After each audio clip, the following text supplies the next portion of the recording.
Muy buenos días al auditorio de Cambio en el Debate. Buenos días, Eric. ¿Cómo amaneciste? Muy bien. Después de los bombazos de Boston. Pues buenos días, Fernando, buenos días. Pues con muchas cosas, ¿no? Bueno, no muchas cosas. Internacionalmente ya sabemos que suceden cientos de miles de cosas de las cuales no nos enteramos, pero cuando suceden una en Estados Unidos y con daños de esa naturaleza, pues nos sorprende, ¿no? Que en el país más poderoso les peguen en el mero centro. En fin, pues amigos, esta situación en Estados Unidos y sobre todo la situación de las últimas elecciones en Venezuela nos retrotraen a los análisis, a hacer una comparación de lo que ha sucedido en México y de lo que ha sucedido en Venezuela. Son situaciones muy similares, con respuestas internacionales también muy diferentes. Y nada más para recordar, hace ya un buen número de años, en la época en que se hizo el segundo gran fraude electoral en México en relación a las candidaturas presidenciales, pues le sucedió a Andrés Manuel López Obrador, que perdió con el 0.5%, es decir, los resultados arrojaron una diferencia de 0.5% con quien finalmente se conoció como ilegítimo presidente de la República y que además ha tenido un menosprecio genérico, el que ya dejó de serlo, ¿no? Y en Venezuela se suscitan problemas serios, al menos aparentemente son muy bulliciosos, pero ¿cómo ven ustedes las cosas? Yo veo si hay una similitud fuerte en el caso venezolano y el caso de México, en la distancia o la cercanía que se da en el proceso electoral, pero también veo una gran diferencia. Veo en este momento en Venezuela una polarización de la población. Veo que en Venezuela... Que era lo mismo que sucedió en México, una polarización se generó pero con un mayor abstencionismo en el caso mexicano que en el caso venezolano. Esa vería una diferencia. Dos, que las grandes empresas encuestadoras, todas se equivocaron en Venezuela.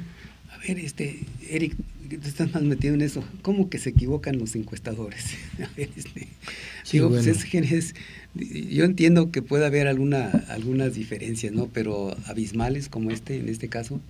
Sí, bueno, el tema de las encuestas siempre ha sido polémico. Se decía que hay grandes mentiras, grandes verdades, y las encuestas, en esta ocasión, una vez más, las encuestas no le pegan ni siquiera con el margen de error a lo que se venía a ver el comportamiento de una población. Esto ya lo hemos visto aquí en México, nos ha pasado. Las casas encuestadoras en muchas ocasiones tienden a fortalecer a algún candidato debido a la construcción del sistema partidocrático. Quienes tienen un veredicto, quienes pueden llegar a tener un impacto aparentemente serio, son las casas encuestadoras. Sin embargo, nunca termina de entenderse la metodología. Lamentablemente, no hay un rigor de parte de los institutos electorales para dar a conocer hasta el último detalle de cada una de estas encuestas. Simplemente se dice 2,000 encuestados con un margen de error de más o menos 5%, pero no se entra en detalles de la composición de la población. Esto supuestamente por un secreto profesional, esto arguyendo supuestamente que si revelan sus misterios, sus arcanos, las encuestadoras se pueden hacer. Preguntarse el auditor que por qué me río, ya se los diré en un momento. A ver, Juan Luis. El otro problema o la otra circunstancia que veo en particular para Nicolás Maduro es el hecho que él arranca el proceso electoral con una ventaja de 10 puntos. Y yo aquí atribuiría la reducción en el margen de victoria que obtiene contra Capriles a dos grandes factores. Una que considero que ha sido un mal candidato, él de manera particular, como candidato, no hablaré de su liderazgo ni de la presencia que tiene al interior del grupo de Chávez, como candidato considero que no fue el mejor. Y el segundo gran problema, la inflación generada en Venezuela, terminó en el primer trimestre en un 7% y cerró el año pasado a 20%. Entonces, que se pondera, o la población, hay estudios que marcan que la votación vota por cuestiones de afectación económica. Entonces, hay un ejemplo, y te interrumpo porque es muy sencillo y la gente del campo lo puede apreciar con mucha exactitud o con mucha aproximación. Cuando ellos tienen 5 sacos de maíz y meten la mano a centro del saco y sacan un puño de maíz y meten al otro y hacen la misma operación, se dan cuenta cuál de los 3 sacos es el que más ¿cómo se llama? Los gorgojos son los que traen, ¿no? Entonces, esa situación nos lleva desde luego a un aspecto matemático y se determina que matemáticamente las encuestas sí dan resultados. Pero los que fallamos son los que hacemos las encuestas porque somos tendenciosos. Yo tuve el ejemplo en forma personal cuando competí la primera vez por la presidencia municipal. Yo no empleé recursos económicos, fue una mínima cantidad con relación a los candidatos de los otros partidos. Yo les pudiera decir que el candidato del PRI gastó un 100% para estandarizar las cosas, 100%, el del PAN 90%, yo acaso gasté un 10%. Y todas las encuestas pues iban en ese porcentaje. Y resulta que finalmente gané con una diferencia indiscutible. Y bueno, eso a mí, con esa práctica y ese análisis, a mí en lo sucesivo las encuestas pues me parecen una vacilada, ¿no? Cuando intervienen, porque interviene mucho el aspecto económico, la influencia, la mercadológica, y entonces tratan de vender una imagen, y finalmente no resultó, ¿no? Es decir, la gente también conoce perfectamente cómo son las cosas, y aquí veníamos platicando en la camioneta, nos lleva la imagen de el Ruiz de Vivar en el año 1100, cuando ya muerto, su esposa Jimena lo pone en un caballo, lo detiene ahí con varas o qué sé yo, y finalmente se espantan los árabes y huyen, y después de muerto gana las elecciones. Y a mí me parece que aquí, aun cuando sea con una diferencia de 1.7%, pues Chávez después de muerto sigue ganando esas elecciones. Sí, totalmente de acuerdo. O sea, el efecto Chávez, sin lugar a dudas, queda ahí para la historia, para retomarse, para seguirse muy de cerca, y pues este hombre está escribiendo ya una leyenda, incluso ya fuera de este plano existencial. Lo interesante es ver qué puede llegar a ser Nicolás Maduro después de esta circunstancia en la cual, sin lugar a dudas, él se benefició abiertamente de la imagen de Hugo Chávez, el tema de que él hablaba con el espíritu de Hugo Chávez y algunas otras posturas muy directas a ese realismo mágico latinoamericano que sin lugar a dudas pervive nuestra idiosincrasia. Dentro de todo eso es cierto, pero también en la inteligencia que pudo haber tenido Chávez, que no era poca. Sí, yo creo que era un hombre inteligente. ¿Por qué nombrar a Maduro? ¿Cuáles serían sus razones? Habiendo en el gabinete gente mucho más preparada que él, en su propia carrera, Diosdado Cabello, ¿no? Y que además el presidente de la Asamblea Legislativa, pues era lo lógico que ascendiera. ¿Cómo ven esa situación? A mí me llama mucho la atención. Sí, desde luego, Maduro es también carismático, ¿no? Es el mismo tipo, cuando pues, era el hijo de Chávez, ¿no? Yo considero que en alguna ocasión habíamos comentado que a Chávez lo había marcado mucho el hecho de las condiciones donde él se desarrolló. Se desarrolló en una situación paupérrima, sus padres eran maestros, en casa con suelo de piso firme, lo crió su abuela. Y él es el origen muy similar, el que tiene actualmente Maduro. Él era transportista, no estudió, a diferencia de Chávez, que él sí hizo una carrera militar, no estudió, ejerció un... Pero esa carrera militar fue muy primaria, ¿no? Llegó a ser sargento, no sé. Sí, no era un... Pero participó en un golpe de Estado, organizó a la milicia... Vaya, pero no estuvo en el colegio militar. Sí, no es un general de carrera, de academia. No estaba, por ejemplo, en el caso del heroico colegio militar. Bueno, pues mis respetos a todos estos militares egresados de ahí. Sí, tienen una profesión, bueno, son militares de formación. Sí, él viene más del lumpen. Y esa es la identificación que tiene con que Maduro. Yo considero, por lo menos, que él tiene con Maduro. Con Maduro.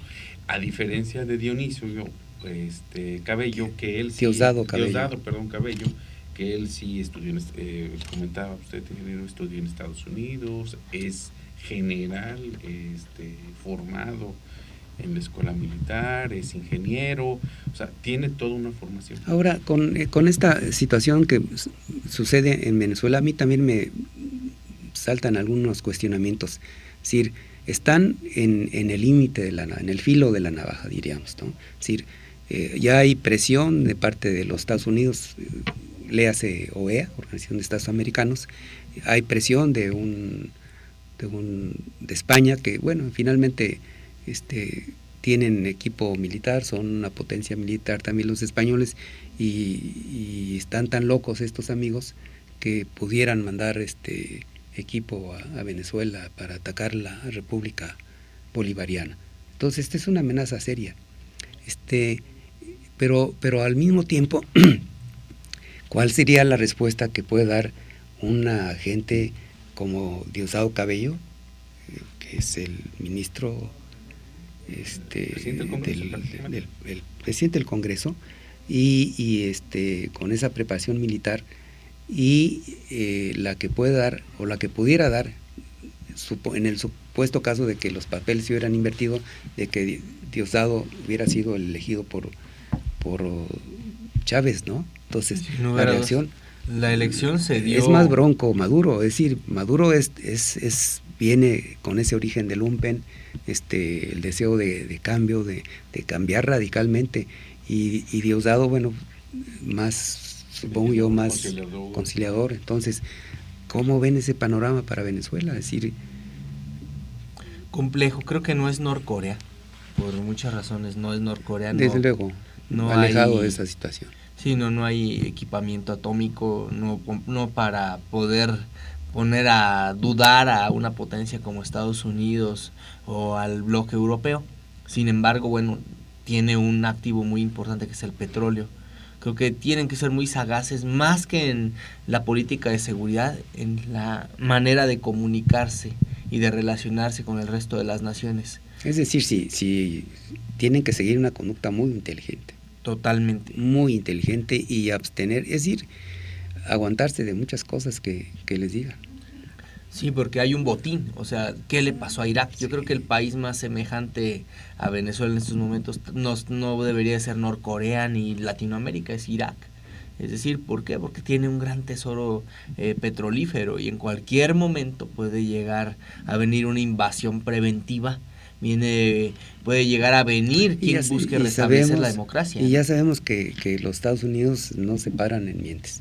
Ellos es el país más poderoso, no hay manera de detenerlos, intervienen como se les pega la gana, y el peligro es para el pueblo de Venezuela. Es una intervención más, sería una cruz la cacha de las pistolas del tío Sam, ¿no? Sí, deberían de respetar la soberanía de Venezuela en todo caso, creo que... Bueno, me están mandando a un corte, vamos a ver después del corte dos cosas que para que ustedes lo vayan analizando, es decir, con esta situación de Venezuela y con lo que sucedió en México con el 0.5%, que aquí no se hizo ningún cómputo y que allá presionan para que se haga. Hasta Felipe Calderón está presionando no, vía hombre, Twitter. Sí, fíjate, nada más iba yo a decir una majadería, pero al corte. Por respeto nos vamos al corte.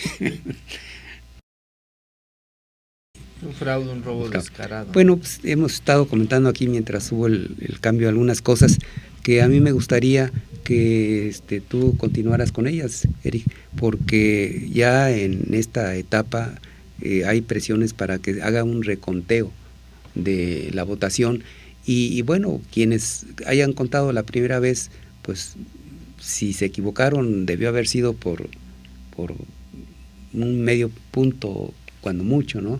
Porque aquí lo que contaron fueron las máquinas electrónicas y se comparan los resultados resultados electorales de las máquinas electrónicas con las boletas que les entregaron a cada uno de los votantes. Entonces, y la que se quedó en la caseta, ¿no? En la casilla. Entonces, esto va a ser es decir, lo ideal, por ejemplo, para una democracia es que se respeten los votos cuando efectivamente no hay travesuras, no hay robos o no hay alteraciones del proceso electoral. Uh-huh. Y hasta donde yo he leído, no hubo ese tipo de denuncias ni antes ni después. Simplemente quieren que se cuenten los votos. A mí me parece que sería un riesgo para la República de Venezuela. Pero ese es mi parecer. En todo momento, cuando vienen los recuentos, cuando vienen los cuestionamientos hacia la autoridad electoral en cualquier democracia que se aprecie de serlo, efectivamente está en duda la legitimidad del próximo gobernante, está en duda la elección, está en duda todo el sistema político de una nación. El venir a inyectar cuestionamientos a la elección venezolana, sin lugar a dudas, también permite socavar. Hay una cosa que está olvidada en México, pero en 1988 la determinación de la calificación de la presidencia de la República se daba a través del Congreso, del Poder Legislativo, y en esa ocasión hubo también una vacilada de elecciones porque donde quiera se encontraban sacos llenos de votos quemados y todos a favor del partido de la coalición, que en ese entonces del Frente, que en ese entonces presidía el ingeniero Cuauhtémoc Cárdenas.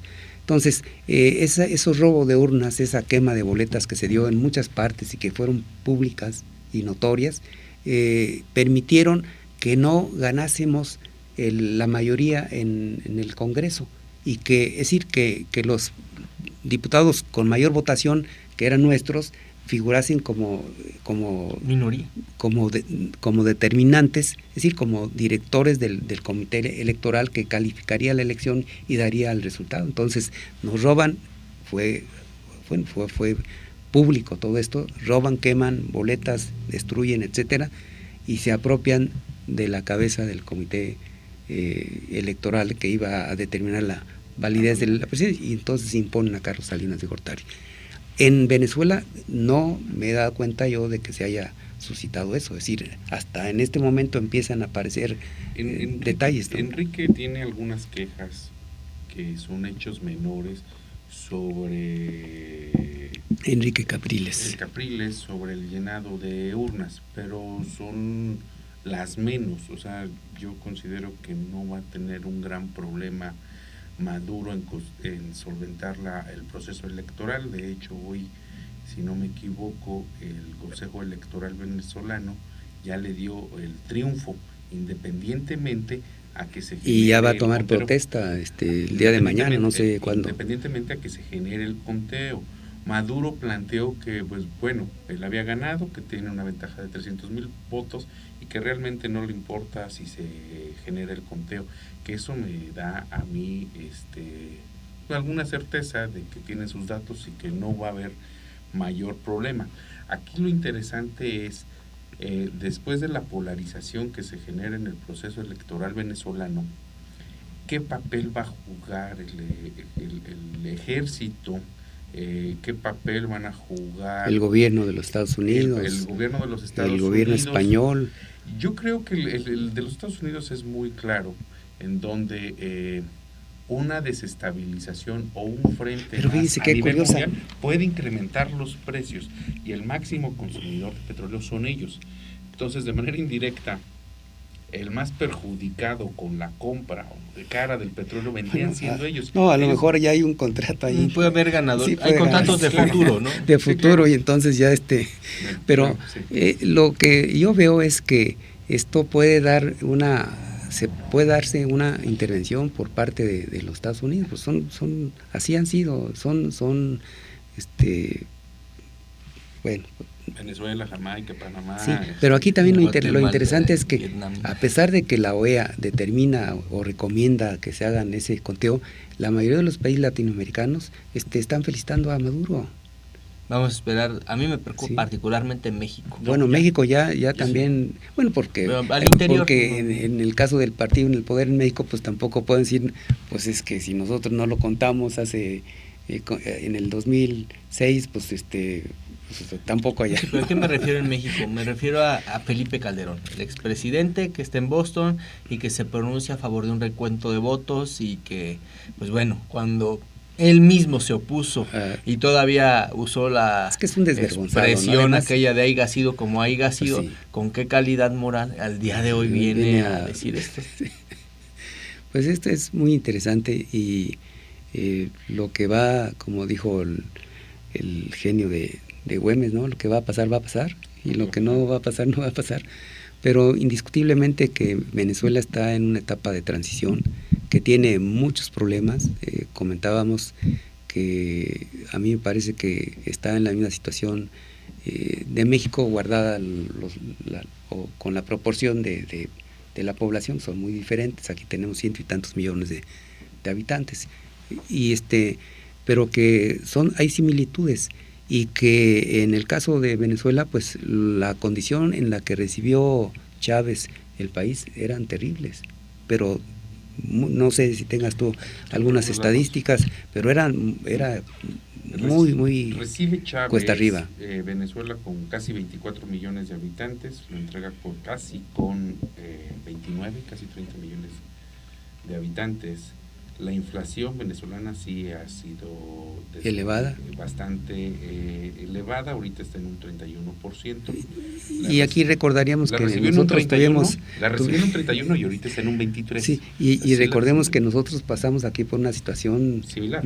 No similar, pero terriblemente peor, porque aquí fue una devaluación de 1000 y tantos %, ¿no? 10,000, no sé. ¿Cómo incrementó el ingreso per cápita de $4,105 a $10,810? Pero se entiende mucho por la petrolización de la economía. Él encontró la economía, el petróleo participaba en un 68% del gasto público, y ahorita lo entrega más o menos en un 94-96%. Tiene un impacto el petróleo dentro de la economía. La devaluación, que ahorita está en un 23% en Venezuela. La pobreza, este es un indicador. Él recibió a Venezuela con un 23% de pobreza. Y lo tienen 8 y fracción. 8.5. Y en México comparativamente tenemos la mitad de pobres, de una población de 120 millones. Decíamos, ¿no? Hace día en Susupuato, Michoacán, 99.8% de los habitantes de Susupuato son pobres o vulnerables, no completas ni el cabildo. No. Sí. Entonces son situaciones que debieran ser publicadas por los periódicos que tienen una orientación realmente nacionalista, porque indudablemente que estamos, pues, la República de Venezuela está en peligro. Es decir, está en peligro por los apoyos que ya empieza a tener Capriles, ¿no? Uno que es de los indicadores no buenos venezolanos, o tiene dos que me generan mucho escosor es la tasa de homicidios. Él agarró Venezuela en el 99 con 25 homicidios cada 100,000 habitantes y ahorita está en 45. Y el nivel de corrupción de Venezuela es de los más altos de América Latina. México está en 105 o algo así, y Venezuela está en el 165 de 190 naciones en el mundo. Son dos indicadores que creo que no logró contener abatir la violencia y la corrupción, y con mucho dinero. Es que es terrible este aspecto de la corrupción en todas partes. Aquí lo vivimos. Yo no sé cuál sea proporcionalmente cómo andemos con relación a Venezuela, por ejemplo en México, en esos índices, pero aquí en el país es terriblemente elevada, ¿no? México ocupa el 105 con una calificación de 34 puntos sobre 100. Sobre el 100 de Transparencia Internacional del estudio del 2011, y Venezuela ocupa el 165. Pero arriba de México, o sea, está Dominicana, Costa Rica, Cuba, Brasil, Trinidad y Tobago, El Salvador, hay muchísimos países por encima de Perú, Surinam, Puerto Rico, Bahamas, Uruguay. O sea, nosotros estamos en los últimos lugares en percepción de corrupción. Y Venezuela todavía casi la pierde. Sí, fíjate, y aquí es terrible esto, ¿no? Sí, habría que conocer más a fondo cómo funciona Venezuela, sin lugar a dudas, para poder comparar, pero bueno, los datos de los homicidios y de la corrupción no son muy diferentes a lo que se vive en México. Y en cambio también hay cosas muy positivas. No, claro. Yo, por ejemplo, veo cómo tiene un prestigio en el ámbito latinoamericano, Venezuela, por un impulsor realmente de una unidad latinoamericana, a la que México no le ha querido entrar por razones obvias, porque tenemos aquí la bota del soldado gringo, ¿no? Sí, vamos, aquí en México todavía se está discutiendo si vale la pena rescatar Michoacán o no. O sea, cómo vamos a aspirar a unificar a toda América Latina. Si la discriminación en Michoacán, ya no vayamos más lejos, es tal que 1 de cada 3 purépechas trabaja sin recibir salario a cambio. Con ese tipo de cuestiones, ¿podremos hablar de que México esté generando una política de integración hacia el resto de América Latina? Por supuesto que no. México perdió totalmente el liderazgo de aquella doctrina Estrada, de aquel espíritu juarista o campista, bolivariano, totalmente. Creo que México requiere aprender de las lecciones en Venezuela y poder retomar un rumbo como nación líder que siempre se caracterizó dentro del contexto de América Latina, y luego más aún pues también evitar los cuadros negros que se vislumbran en el tablero geoestratégico para la nación venezolana, el tema de la corrupción, de los homicidios, etcétera.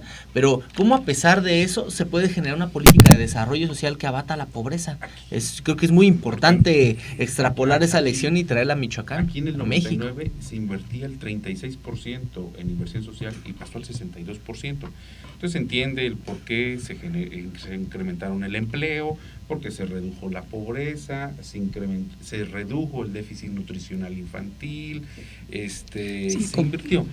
Tuvo problemas y desequilibrios económicos, que los tiene, digo, la inflación, la delincuencia y demás, pero se entiende en un contexto mundial. O sea, la violencia que se está teniendo en México es por el narcotráfico, pero es desde Colombia o desde Perú hasta prácticamente Estados Unidos. Pero impulsado internamente, es decir, porque esto no pudo haber crecido si no hubiera sido por el apoyo de las autoridades federales y de los grandes capitales. Es decir, nosotros tenemos un grado de corrupción, si tú dices de 100 y tantos por ciento, 105, pero oye, con gente, esos 105 son la cúpula del país, ¿no? Es la cúpula del país, y ahí están las grandes cadenas de televisión. Y recordemos que en el caso particular de Televisión Azteca había un cómico, hay un conductor cómico, que fue asesinado en el año de 1900. Paco Stanley, y que se le cargó, era gobierno, el Distrito Federal estaba gobernado por Cuauhtémoc Cárdenas, y se le cargó la prensa y se le cargó las televisoras acusando al gobierno de ineficaz, cuando después se dieron cuenta que era por cuestiones de drogas y que le encontraron cocaína y que saben que por allá dentro de los foros se las truenan todos, pues entonces ya no pudieron decir nada, ¿no? Entonces, es decir, yo creo que en esta materia México y Venezuela, pues más grande, a lo mejor no iguales en las condiciones, pero es más crítico que un país que tenga más cultura, más educación, más preparación, más recursos, esté envuelto en una serie de corrupteles terribles. O a lo mejor es por eso. Posiblemente, sí. ¿No? Otro indicador que es interesante, la desigualdad del ingreso, tomado en 1909, en el 2009, con el coeficiente de Gini, coloca a Venezuela en primer lugar con el 43.4%. En educación aparece en el tercer lugar en Latinoamérica. Tuvo bastantes buenos indicadores. Sí, bueno, el índice Gini pues punto 43 tampoco es muy bueno, pero un minuto más. Latina, ¿no? Sí. Ya esta niña nos hace señas desesperadas que ya, pero 30 segundos, 15 segundos. Hay que aprender de las lecciones venezolanas en lo blanco y en lo negro para extrapolarlas. ¿Y vale la pena que hagan recuento o no? Yo creo que sí, para legitimarse Maduro, lo más correcto sería. Sí, yo creo que no. Antes decía yo que sí, pero ahora que es un gobierno que está impulsando Venezuela, pues yo creo que no. Es decir, hay que darle el beneficio de la duda. Pues si aquí hemos tenido robos, etcétera, porque allá así se tiene que hacer, ¿verdad? Es decir, yo creo que fueron elecciones buenas. Y para terminar, yo quiero nada más hacerle una invitación al auditorio, a los miles de gentes que nos ven y nos escuchan, que el lunes 22 de este mes de abril a las 10 de la mañana en la Facultad de Derecho de la Universidad Michoacana de San Nicolás de Hidalgo voy a presentar mi libro El ruido del silencio. Un libro muy bonito que debieran comprar todos los michoacanos. Siquiera para recuperar recomendable. Recomendable, compren ese libro. Muchas gracias. Y hay que darle las gracias a la gente de la cabina, que aquí está tempranito, y una disculpa a ellos que nos retrasamos por haber estado yo en el análisis de sangre tempranito ahí en el Seguro Social. Pues amigos, muchísimas gracias. Juan Luis, Eric, despídanse pues del auditorio. No, pues muchas gracias a todos. Gracias, hasta pronto.